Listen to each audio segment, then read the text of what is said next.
Hello, good morning, जोहार, मैं संजय और आप देख रहे हैं न्यूज झारखंड।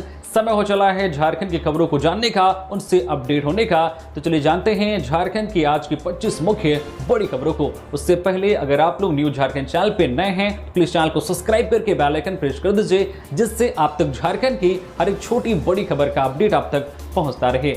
चलिए शुरुआत करते हैं आज की पहली और महत्वपूर्ण बड़ी खबर से। पलामू में दर्दनाक हादसा। सोन नदी में नहाते समय 5 युवक डूबे। दोस्तों ने 2 को बचाया, 3 हुए लापता। इनमें 2 बिहार के रहने वाले। पलामू जिले के होशंगाबाद थाना क्षेत्र के पोखराही स्थित सोन नदी में रविवार को स्नान करने गए 3 युवक डूब गए। उनके साथ गए दोस्तों ने 2 अन्य युवकों को डूबने से बचा लिया, जबकि तीनों लापता युवकों की तलाश जारी है। इस घटना से पूरे गाँव में मातम छा गया है। जानकारी के अनुसार रविवार शाम लगभग 4 बजे 8 से 10 युवक सोन नदी में स्नान करने गए थे। इसी दौरान गहरे पानी में चले जाने से लगभग 5 लोग डूबने लगे। वहां मौजूद अन्य युवकों ने कड़ी मशक्कत के बाद 2 युवकों को सुरक्षित बाहर निकाल लिया। हालांकि 3 अन्य युवक सोन नदी की तेज धार में बह गए। डूबने वालों में 2 बिहार के रहने वाले हैं। छठ के मौके पर रिश्तेदार के घर आए थे। लापता युवकों की पहचान शेरघाटी के अंकुश पासवान 22 वर्षीय, नबीनगर थाना क्षेत्र के इटवा निवासी जो बरहू उर्फ आदर्श चंद्रवंशी 22 वर्षीय और पोखराही निवासी रजनीश चंद्रवंशी 23 वर्षीय के रूप में हुई है। घटना की सूचना मिलते ही दंगवार ओपी प्रभारी सोनू कुमार गुप्ता दलबल के साथ मौके पर पहुंची और आवश्यक कार्रवाई में जुट गए। उन्होंने बताया कि डूबे हुए लोगों की तलाश के लिए स्टीमर और स्थानीय लोगों की मदद ली जा रही है। यह घटना पोखराही के बरवाडी घाट पर हुई है।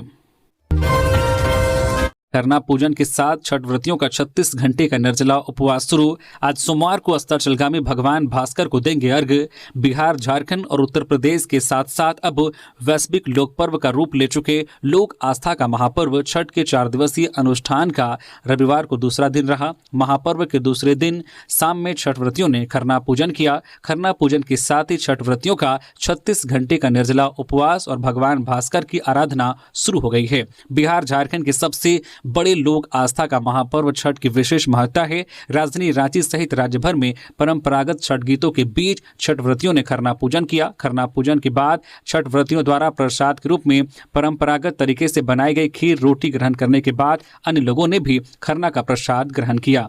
4 दिवसीय महापर्व छठ की शुरुआत शनिवार को नहाय खाए से हुई थी। रविवार को छठ व्रतियों ने खरना के साथ 36 घंटे का निर्जला उपवास शुरू किया है। आज सोमवार यानी कि 27 अक्टूबर की शाम अस्ताचलगामी सूर्य को छठ व्रती नदी, तालाब, पोखर या किसी अन्य जलाशय में खड़े होकर अर्घ्य देंगे। वही 28 अक्टूबर यानी कि मंगलवार की सुबह उदयाचलगामी भगवान भास्कर को अर्घ्य देने के साथ ही इस 4 दिवसीय महापर्व छठ का समापन हो जाएगा। छठ की खुशियां मातम में बदली। हजारीबाग में तालाब में नहाने गई 2 बच्चियों की डूबने से मौत। हजारीबाग जिले के केरेडारी थाना क्षेत्र के बेला गांव में छठ पूजा की पूर्व संध्या पर तालाब में नहाने गई 2 बच्चियों की डूबने से मौत हो गई। इस हादसे ने पूरे गांव को शोक में डुबो दिया है। बताया जाता है कि रविवार को छठ पर्व की तैयारियों के दौरान रूपा तिवारी 12 वर्षीय और गुनगुन कुमारी 11 वर्षीय गाँव के तालाब में नहाने गई थी। नहाते समय पैर फिसल जाने से वे गहरे पानी में चली गई और डूबने लगी। ग्रामीणों की मदद से बच्चियों को तालाब से बाहर निकालकर केरेडारी सामुदायिक स्वास्थ्य केंद्र ले जाया गया, लेकिन वहां डॉक्टर नहीं होने के कारण तुरंत इलाज संभव नहीं हो सका। बाद में दोनों बच्चियों को बड़कागांव सामुदायिक स्वास्थ्य केंद्र ले जाया गया, जहां चिकित्सा प्रभारी डॉक्टर अविनाश कुमार ने उन्हें मृत घोषित कर दिया। मृतक बच्चियों के परिजनों ने अस्पताल में डॉक्टर की अनुपस्थिति पर गहरी नाराजगी जताई और कहा है कि समय पर इलाज मिलने पर उनकी बच्चियों की जान बचाई जा सकती थी। इस हृदय विदारक घटना के बाद पूरा बेला गांव शोक में डूब गया है और छठ की खुशियां मातम में बदल गई है। थैलेसीमिया पीड़ित बच्चों को HIV संक्रमित खून चढ़ाने का मामला। सीएम हेमंत ने 2-2 लाख सहायता राशि देने का किया ऐलान। CS को निलंबित करने का आदेश। झारखंड के चाईबासा में थैलेसीमिया पीड़ित बच्चों को HIV संक्रमित खून चढ़ाने का मामला रविवार को और गंभीर रूप ले लिया। अब तक 5 बच्चों की रिपोर्ट पॉजिटिव आई है।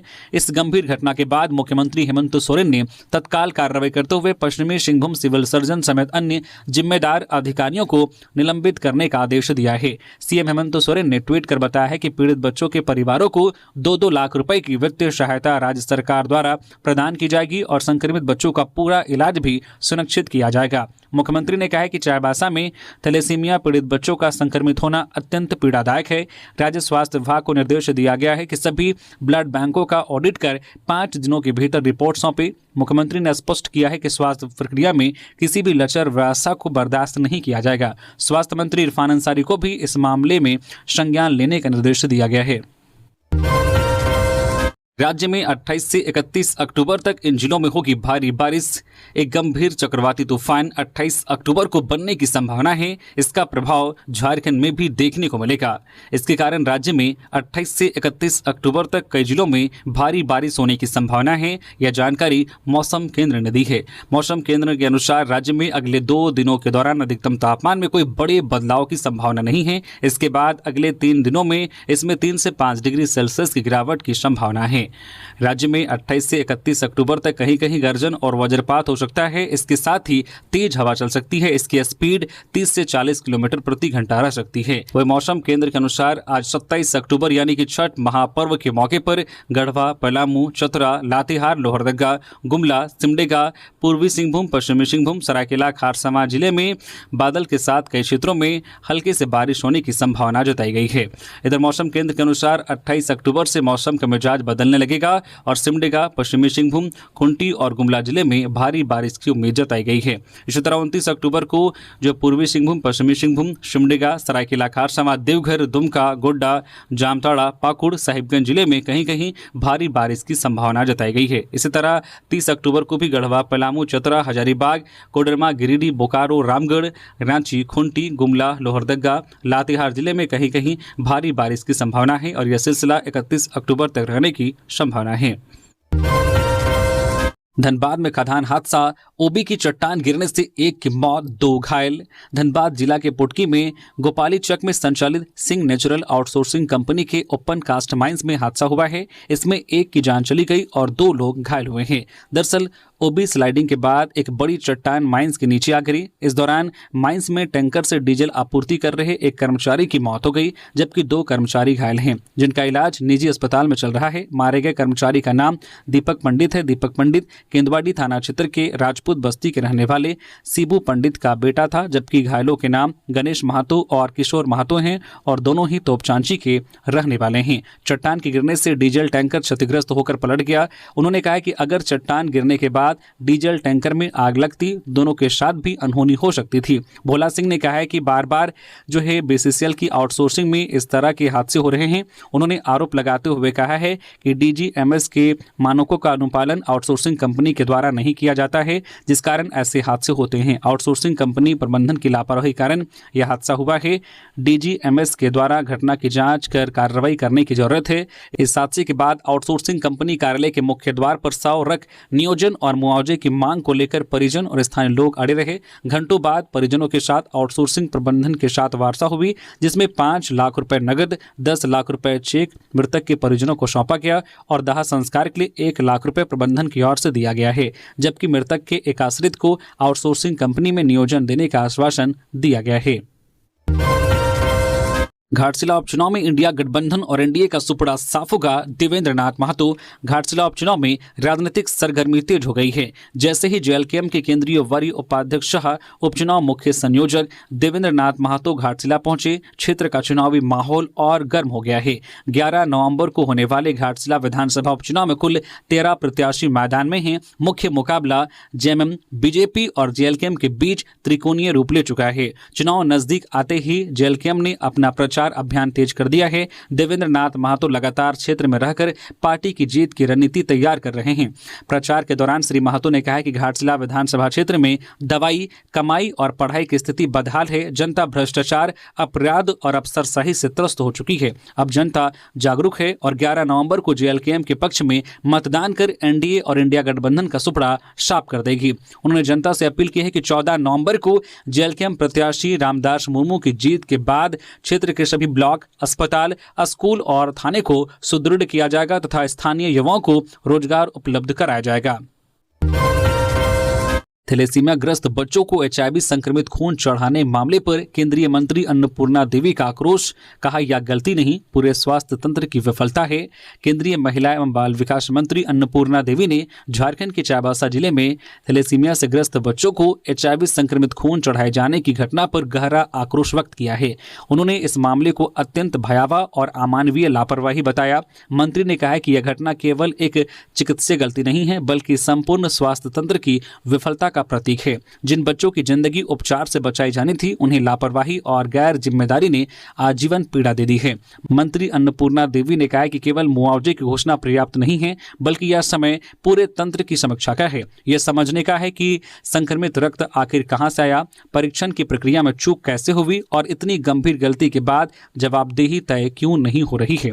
अन्नपूर्णा देवी ने झारखंड सरकार से आग्रह किया है कि इस पूरे मामले की निर्धारित समय सीमा में उच्च स्तरीय जांच कराई जाए और जो भी व्यक्ति, अधिकारी प्रत्यक्ष या अप्रत्यक्ष रूप से दोषी पाया जाए, उसके विरुद्ध कड़ी से कड़ी कार्रवाई की जाए। उन्होंने कहा है कि यह मामला केवल 5 बच्चों तक सीमित नहीं है, बल्कि पूरे राज्य के स्वास्थ्य तंत्र और जनता के भरोसे का प्रश्न है। उन्होंने केंद्र सरकार की ओर से यह आश्वासन दिया है कि यदि आवश्यक हुआ तो केंद्र स्तर पर भी उचित सहयोग और निगरानी सुनिश्चित की जाएगी।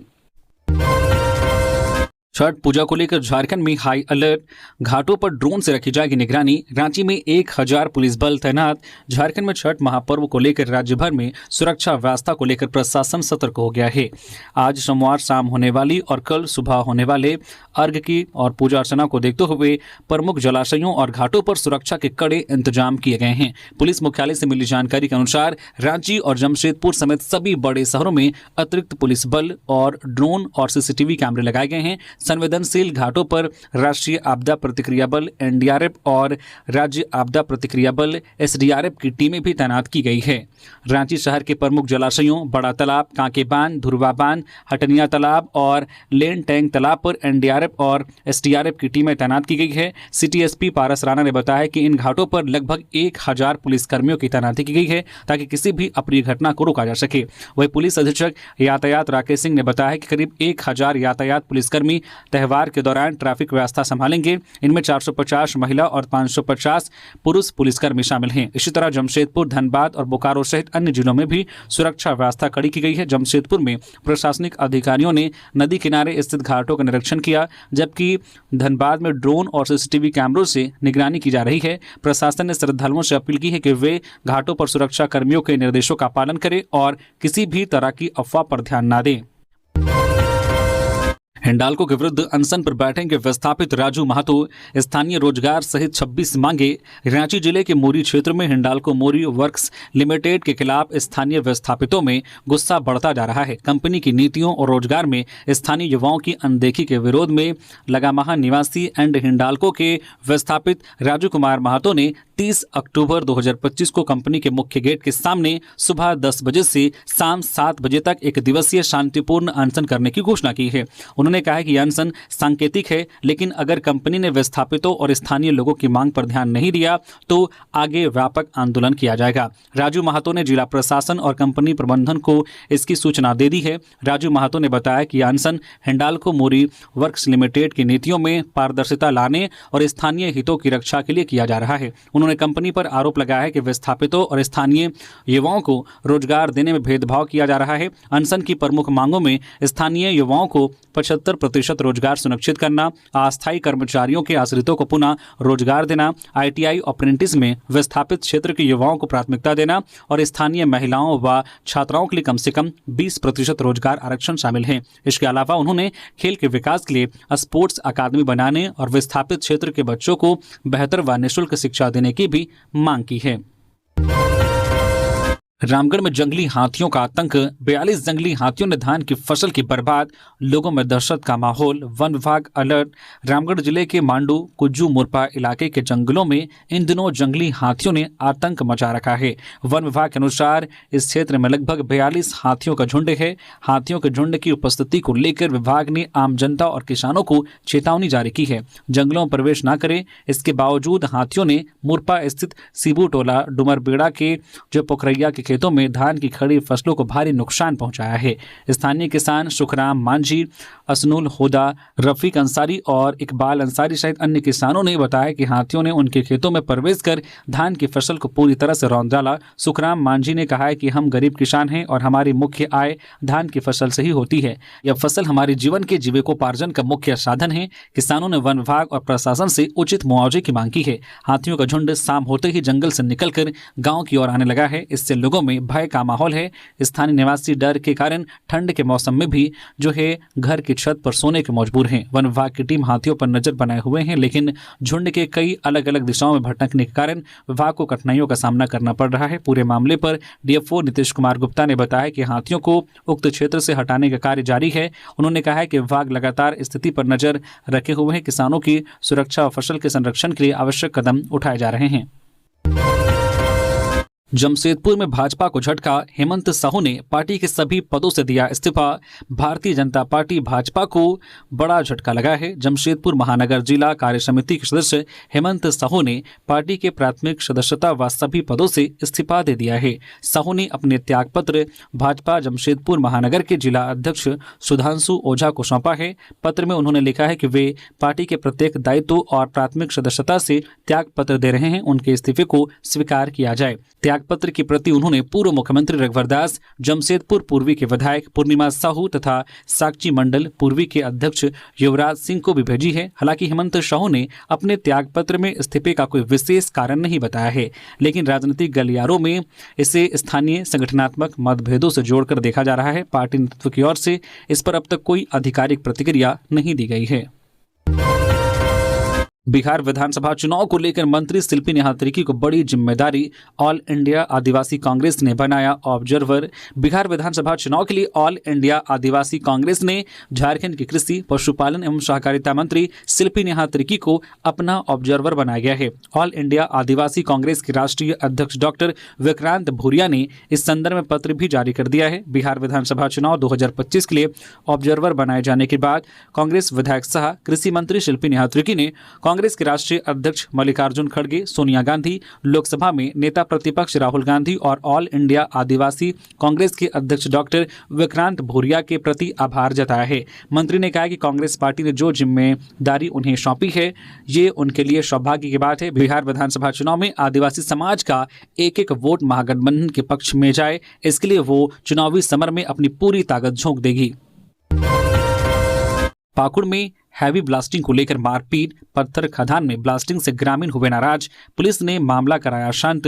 पाकुड़ जिले के हिरनपुर थाना क्षेत्र के बेल पहाड़ी गांव में पत्थर खदान में हेवी ब्लास्टिंग को लेकर रविवार को विवाद हो गया। ग्रामीणों ने खदान व्यवसायी और उनके समर्थकों के साथ हाथापाई की, जिसमें 2-3 लोगों को हल्की चोट आई। इस दौरान व्यवसायी के कुछ वाहन भी क्षतिग्रस्त हो गए।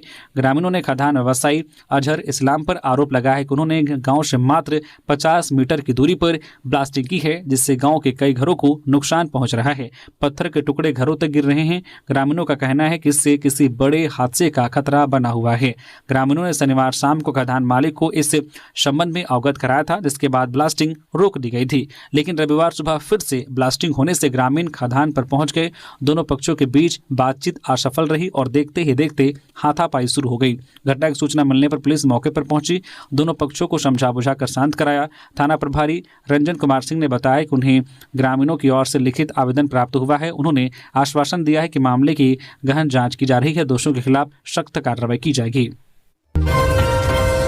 मुख्यमंत्री हेमंत सोरेन ने जलेश्वरी देवी के कुटुंब भोज में शामिल होकर दी श्रद्धांजलि। झारखंड के मुख्यमंत्री हेमंत सोरेन एवं विधायक कल्पना सोरेन ने राज्य समन्वय समिति के सदस्य शाह, झारखंड मुक्ति मोर्चा झामुमो के केंद्रीय महासचिव विनोद पांडे के आवास पहुंचकर उनकी माता जलेश्वरी देवी के ब्राह्मण भोज शाह कुटुंब भोज में शामिल हुए और स्मृति शेष जलेश्वरी देवी को श्रद्धांजलि अर्पित की। मुख्यमंत्री हेमंत सोरेन और उनके विधायक पत्नी जो कल्पना सोरेन रविवार को विनोद कुमार पांडे पांडे के रांची स्थित हरमू हाउसिंग कॉलोनी के आवास पर पहुंचे और उन्होंने उनकी दिवंगत माता जलेश्वरी देवी के ब्राह्मण भोज में शामिल हुए। मुख्यमंत्री और कल्पना सोरेन ने जलेश्वरी देवी की तस्वीर पर पुष्प अर्पित करते हुए उन्हें भावभीनी श्रद्धांजलि अर्पित की। इस अवसर पर मुख्यमंत्री हेमंत सोरेन और कल्पना सोरेन ने विनोद कुमार पांडे तथा उनके परिजनों से मुलाकात की और उनके प्रति गहरी संवेदनाएं व्यक्त की। उन्होंने इस वर्ष दिवंगत आत्मा की शांति तथा परिजनों को इस दुख की घड़ी में धैर्य प्रदान करने की प्रार्थना की।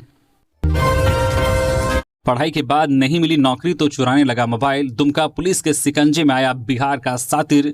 दुमका जिले की नगर थाना पुलिस ने रेल यात्री और शहर के कई जगहों से मोबाइल चोरी करने वाले आरोपी को एक लॉज से गिरफ्तार किया है।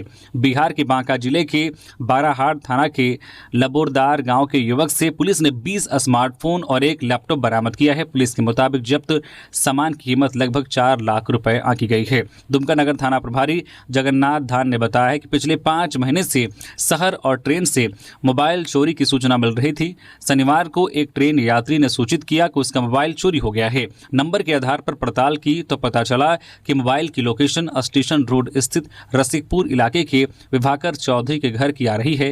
एएसआई संतोष कुमार जब पड़ताल करते हुए घर पहुंचे तो मालिक से पता चला कि उनके स्टूडेंट्स लॉज में विवेक नामक लड़का रहता है। टीम ने कमरे में दबिश दी तो कमरे से चोरी की 20 मोबाइल और एक लैपटॉप बरामद हुआ। गिरफ्तार युवक ने पुलिस को बताया कि उसने भागलपुर स्कूल से अर्थशास्त्र में ऑनर्स किया है और दुमका के एक लॉज में रहकर ITI कर रहा है। उसने बताया कि पढ़ लिखकर कोई नौकरी नहीं मिली। परिजनों को उम्मीद थी कि बेटा कुछ आमदनी करेगा, लेकिन ऐसा नहीं हुआ। ऐसे में पैसों की तंगी की वजह से अपराध के क्षेत्र में आना पड़ा। बच्चों को HIV संक्रमित खून चढ़ाना है। राज्य प्रायोजित हत्या। बाबूलाल मरांडी। भाजपा प्रदेश अध्यक्ष एवं नेता प्रतिपक्ष बाबूलाल मरांडी ने चाईबासा सदर अस्पताल में थैलेसीमिया से ग्रस्त 5 मासूम बच्चों को HIV संक्रमित खून चढ़ाए जाने की घटना को लापरवाही नहीं बल्कि राज्य प्रायोजित हत्या का प्रयास करार दिया है। मरांडी ने कहा कि यह मामला केवल डॉक्टर या टेक्नीशियन की कमी का विषय नहीं है, बल्कि यह पूरे स्वास्थ्य तंत्र की विफलता और राज्य सरकार की संवेदनहीनता को उजागर करता है। उन्होंने यह भी कहा है कि अगर इन बच्चों की भविष्य में मृत्यु हो जाती है तो यह सिर्फ लापरवाही नहीं बल्कि राज्य प्रायोजित हत्या कहलाएगी। उन्होंने मुख्यमंत्री हेमंत सोरेन से सवाल किया है कि क्या यह मामला केवल कुछ कर्मचारियों की गलती है? यह मामला आपके द्वारा संचालित स्वास्थ्य विभाग की व्यवस्था, आपकी सरकार की जिम्मेदारी है। उन्होंने आग्रह किया है कि सिर्फ डॉक्टरों को निलंबित करना पर्याप्त नहीं, झारखंड को उसके सबसे आरोग्य और निष्क्रिय स्वास्थ्य मंत्री से मुक्त किया जाना चाहिए और एक जिम्मेदार संवेदनशील मंत्री द्वारा स्वास्थ्य विभाग का नेतृत्व करना चाहिए। मरांडी ने कहा कि बच्चों की जिंदगी के साथ जो खिलवाड़ हुआ है उससे माफी से नहीं बल्कि जवाबदेही से सुधारा जाएगा। इस मामले को उन्होंने स्वास्थ्य सेवा और मानवाधिकारों की दृष्टि से बेहद गंभीर माना है। सुप्रीम कोर्ट में सारंडा सेंचुरी मामले की सुनवाई 27 अक्टूबर को। सुप्रीम कोर्ट में सारंडा को सेंचुरी घोषित करने के मामले में 27 अक्टूबर को सुनवाई होगी। मुख्य न्यायाधीश BR गवई और न्यायाधीश के विनोद चंद्रन की पीठ में होने वाली सुनवाई के दौरान राज्य सरकार की ओर से दायर किए गए शपथ पत्र पर विचार किया जाएगा। इस मामले की सुनवाई इससे पहले 17 अक्टूबर को हुई थी। सुनवाई के दौरान कोर्ट के निर्देश के आलोक में राज्य सरकार की ओर से शपथ पत्र दायर कर सारंडा को सेंचुरी घोषित करने का अंडरटेकिंग दिया गया है। इसमें 8 अक्टूबर को दिए गए निर्देश के आलोक में सेंचुरी क्षेत्र में पड़ने वाले माइंस, वैदलीज और रहने वाली आबादी को सेंचुरी के प्रभाव क्षेत्र से मुक्त रखने का अनुरोध किया गया है। गुमला में आपसी विवाद के दौरान हिंसक झड़प। बकरी के धान खाने को लेकर हुआ विवाद, आपस में ही करने लगे मारपीट। गुमला जिले के सिसई थाना क्षेत्र स्थित असरो गांव में 2 पक्षों के बीच आपसी विवाद हिंसक झड़प में बदल गया। स्थानीय निवासी दयानंद ने बताया है कि उनका धान का खेत जो है देवानंद की बकरी के कारण नुकसान हुआ। जब वो उनके बेटे ने बकरी को भगाने का प्रयास किया तो देवानंद यादव अपने भाइयों और समर्थकों के साथ मौके पर पहुंच गए। वहां गाली गलौज के बाद दोनों पक्षों में विवाद बढ़ गया। मामला हाथापाई तक पहुंच गया। सूत्रों के अनुसार देवानंद यादव अपने साथ दर्जनों महिला पुरुषों को लाठी, डंडा और टांगी लेकर पहुंचे और दयानंद पर हमला कर दिया। हमला होता देख दयानंद अपने घर में घुस गए। उन्होंने सिसई पुलिस को सूचना दी। इस हमले में जो है दयानंद गंभीर रूप से घायल हो गए। परिजनों ने इलाज के लिए गुमला सदर अस्पताल में भर्ती कराया। घटना की सूचना मिलते ही से पुलिस टीम घटनास्थल पर पहुंची। पुलिस को देखकर हमलावर उग्र हो गए। उन्होंने पुलिस वाहन पर पथराव किया। इस हमले में पुलिस वाहन क्षतिग्रस्त हो गया। वाहन चालक को हल्की चोट आई है। बाद में पुलिस ने अतिरिक्त बल बुलाकर स्थिति को नियंत्रित किया। दयानंद ने बताया कि पहले भी विवाद होता रहा है। दरअसल असरू घाट पर बालू भंडारण का लीज उनके नाम पर है, जबकि उनके चचेरे भाई अवैध रूप से बालू का खनन कर रहे हैं। इसी को लेकर आपस में विवाद होता रहता है। गढ़वा में ईसाई बने एक ही परिवार के 8 लोगों ने की घर वापसी। पंडित जी ने सुनाई सत्यनारायण की कथा। गढ़वा जिले के भंडरिया प्रखंड मुख्यालय के फातूटां टोला में एक ही परिवार के 8 लोगों ने ईसाई धर्म का त्याग कर पुनः हिंदू धर्म में घर वापसी की है। उक्त लोगों को रविवार को अग्निवीर संस्था के तत्वाधान में ईसाई धर्म से पुनः हिंदू धर्म में घर वापसी कराया गया। गजेंद्र मुंडा सहित उनके परिवार के 8 सदस्यों को छठ महापर्व के अवसर पर पंडित विपिन मिश्रा द्वारा सत्यनारायण कथा सुनाकर हिंदू धर्म में वापसी कराया गया। बताते चले कि गजेंद्र मुंडा के पिता स्वर्गीय बटेश्वर मुंडा ने मतांतरण कर ईसाई धर्म अपनाया था। बटेश्वर को ऐसी आशंका थी कि उनके परिवार बीमारी व क्लेश का प्रकोप ज्यादा बढ़ गया था। धर्म बदलने से यह ठीक हो जाएगा। बटेश्वर के साथ उसके पुत्र गजेंद्र ने भी वर्ष 2004 में मतांतरण कर लिया था। जब गजेंद्र को अपने बेटे बेटी व बहन की शादी में परेशानी होने लगी तो उन्होंने अपने पूरे परिवार के साथ पुनः हिंदू धर्म में घर वापसी का निर्णय लिया। इसके लिए भंडरिया प्रखंड के हिंदू समाज द्वारा भी उन्हें प्रेरित किया गया था। घर वापसी के बाद संस्था की ओर से उन्हें साड़ी, कंबल व पूजा सामग्री प्रदान किया गया। साथ ही सहायता के रूप में नगद 500 रुपये प्रदान किए गए। छठ पूजा से पूर्व छठ घाटों का निरीक्षण। हजारीबाग विधायक प्रदीप प्रसाद और शेफाली गुप्ता ने तैयारियों का लिया जायजा। हजारीबाग में लोक आस्था का महापर्व छठ पूजा शुरू होने के साथ ही पूरे जिले में श्रद्धा और स्वच्छता का माहौल देखने को मिल रहा है। इसी क्रम में सदर विधायक प्रदीप प्रसाद और समाज सेवी एवं भाजपा नेत्री शेफाली गुप्ता ने रविवार को हजारीबाग के विभिन्न जलाशयों और छठ घाटों का दौरा किया और तैयारियों का जायजा लिया। विशेष रूप से उन्होंने हजारीबाग झील परिसर और हुड़हुड़ू स्थित जोड़ा तालाब का निरीक्षण किया। निरीक्षण के दौरान उन्होंने घाटों की सफाई व्यवस्था, रोशनी और सुरक्षा इंतजामों की जानकारी ली। नगर निगम की ओर से झील परिसर को साफ कर दिया गया है। वहीं स्थानीय श्रद्धालुओं ने भी जलाशयों और घाटों की सफाई में सक्रिय भागीदारी दिखाई। समाजसेवी शेफाली गुप्ता ने शाम झाड़ू लगाकर लोगों को स्वच्छता का संदेश दिया। चतरा के दिलो घाटी लूटकांड का खुलासा। नकली पिस्तौल दिखा की थी लूटपाट, 4 आरोपी गिरफ्तार, कई सामान जब्त। चतरा जिले के सिमरिया थाना क्षेत्र की दिलो घाटी में 9 अक्टूबर को हुई लूटपाट की घटना का पुलिस ने सफलतापूर्वक खुलासा कर दिया है। इस मामले में 4 आरोपियों को गिरफ्तार कर न्यायिक हिरासत में भेज दिया गया है। घटना में अपराधियों ने पिस्टल दिखाकर 2 बाइक पर सवार 3 व्यक्तियों से पैसे और मोबाइल लूटे थे। पीड़ितों की शिकायत पर मामला दर्ज किया गया था। पुलिस अधीक्षक सुमित अग्रवाल के निर्देश पर सिमरिया के अनुमंडल पुलिस पदाधिकारी शुभम खंडेलवाल के नेतृत्व में एक विशेष टीम का गठन किया गया था। गुप्त सूचना मिलने के बाद टीम ने त्वरित कार्रवाई करते हुए 4 आरोपियों को पकड़ा। गिरफ्तार आरोपियों की पहचान गौतम कुमार, आरातू सिमरिया, पुरुषोत्तम कुमार उर्फ चांद, अभिजीत कुमार और संजय कुमार, तीनों इचाक कला सिमरिया के निवासी हैं। पुलिस ने आरोपियों के कब्जे से लूटे गए 3 मोबाइलों में से 2 बरामद कर लिए हैं। इसके साथ ही घटना में प्रयुक्त बजाज प्लेटिना मोटरसाइकिल और असली पिस्तौल की जगह इस्तेमाल की गई खिलौना पिस्तौल भी पुलिस ने कब्जे में ले ली है। अफीम का बरेली कनेक्शन। पलामू में उत्तर प्रदेश के 4 तस्कर गिरफ्तार। झारखंड में अफीम तस्करी का कनेक्शन यूपी के बरेली से जुड़ा है। पलामू पुलिस ने 4 तस्करों को गिरफ्तार किया है जो उत्तर प्रदेश के बरेली के रहने वाले हैं। गिरफ्तार तस्करों के पास से अफीम की तस्करी के ऑनलाइन के कई ट्रांजैक्शन सबूत के तौर पर मिले हैं। दरअसल पलामू पुलिस लेस्लीगंज थाना क्षेत्र में नियमित चेकिंग अभियान चला रही थी। इसी क्रम में एक कार गुजर रही थी। पुलिस द्वारा कार को रोका गया और उसमें सवार लोगों से पता पूछा गया तो कार सवार लोगों ने अपना पता उत्तर प्रदेश के बरेली बताया। जब गाड़ी का नंबर झारखंड के रांची का था, पुलिस द्वारा पूछताछ करने पर पता चला है कि कार सवार लोग फर्जी नंबर प्लेट का इस्तेमाल कर रहे हैं और सभी अफीम तस्करी के नेटवर्क से जुड़े हुए हैं। लेस्लीगंज थाना की पुलिस ने अफीम तस्करी के फिरोज अंसारी, शाहनवाज, इरफान, अभय प्रताप सिंह गिरफ्तार किए हैं। गिरफ्तार आरोपी जो है बरेली एवं जो है बदायूं जिला के रहने वाले हैं। इनका अफीम तस्करी का नेटवर्क बरेली के इलाके में एक्टिव है। गिरफ्तार चारों आरोपियों के पास से पुलिस ने चतरा एवं पलामू के रहने वाले कई अफीम तस्करों के नाम जुटाए हैं। गिरफ्तार चारों आरोपियों के पास से पुलिस ने चतरा एवं पलामू के रहने वाले कई अफीम तस्करों के नाम जुटाए हैं। सभी आरोपी पलामू के इलाके में अफीम की खरीद के लिए दाखिल हुए थे। तस्करी के लिए सभी ने ऑनलाइन लाखों का ट्रांजैक्शन किया था और स्थानीय तस्करों को लाखों में भुगतान किया है। पलामू पुलिस ने चतरा से 20 से अधिक जबकि पलामू से कई लोगों के नाम मिले हैं। गिरफ्तार तस्करों से पूछताछ में खुलासा हुआ है कि पलामू के पिपराटांड थाना क्षेत्र का एक गाँव अफीम तस्करों के लिए खास है और यहीं से अफीम की तस्करी की डील और सप्लाई की जाती है। किशोरी अपहरण मामला, हैदराबाद ले जाई जा रही लड़की पूर्णिया से बरामद, 5 गिरफ्तार। गोड्डा जिले बसंतराय थाना क्षेत्र से भागकर हैदराबाद ले जाई जा रही किशोरी को पूर्णिया से बरामद कर लिया गया है। पुलिस ने किशोरी के साथ 5 अपहरणकर्ताओं को भी धर दबोचा है। बसंतराय थाना प्रभारी रामदेव वर्मा ने इसकी पुष्टि की है।